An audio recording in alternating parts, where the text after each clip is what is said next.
So today we're going to be talking about marriage and why we should and shouldn't get married from a faith-based perspective.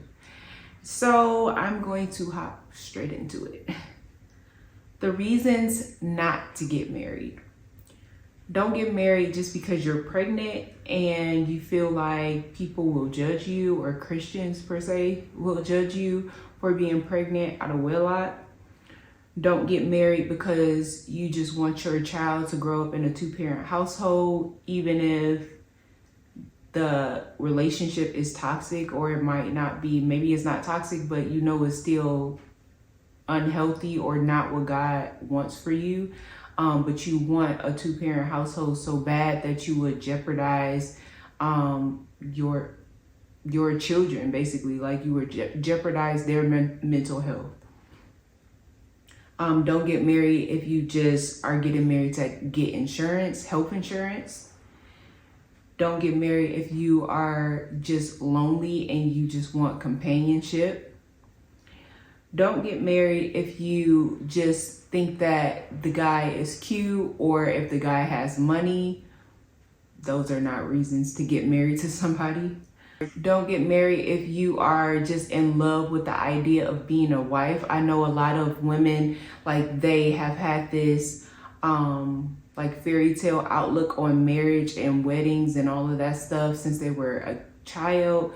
That never was my story, but I know that's a lot of women's story, is like they idolize their wedding and all of that type of stuff.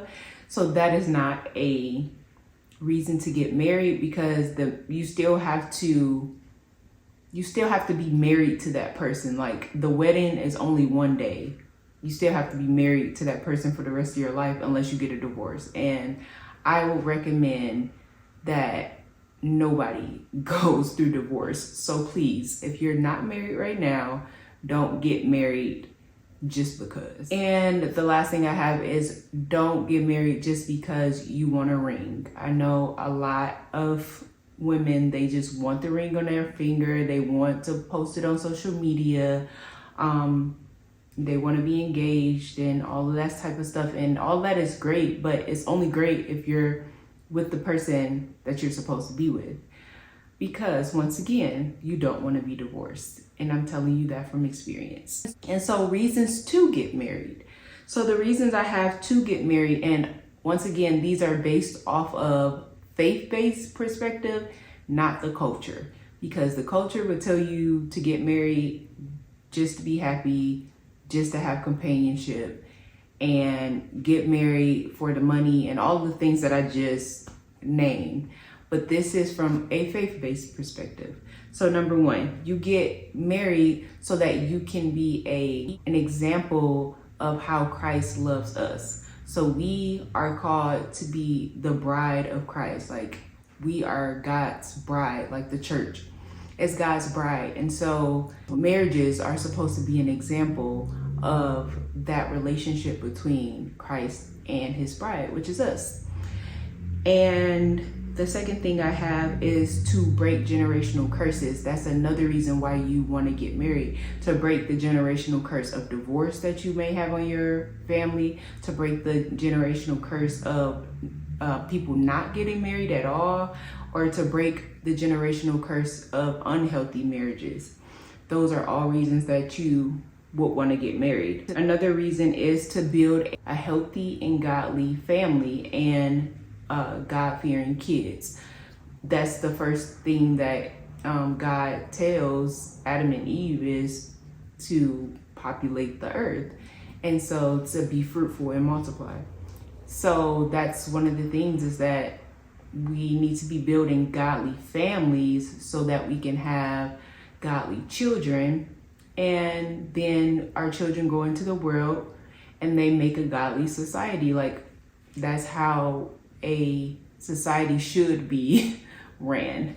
The next one is to glorify God through fulfilling your purpose with your partner. So when you get married to someone, you want your paths to align, your purposes to align in some type of way where you guys can do purpose together, or even if they are like separate things, you want to be able to help that person and support that person, and the other person will want to be able to help you and support you in your purpose. So it needs to be on the right path. It needs to align so that you both can pursue your purposes for God's glory in that marriage.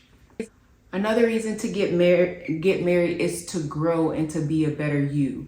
And I know a lot of people probably heard like marriage is a mirror, and it's basically like someone around you 24/7, so they know you and they can tell you about yourself. Because obviously, unless you're like extremely self-aware, a lot of people are not able to see themselves. Like, we walk around and think we're good when really we're not. And it's only because we can't see ourselves. Only other people can see ourselves. And if you're married, then that person is seeing you 24/7. So if you don't want to grow, if you don't want to be a better person, then you shouldn't get married. And the last thing I have on my list of reasons why you should get married is if you want to be a selfless person instead of a selfish person.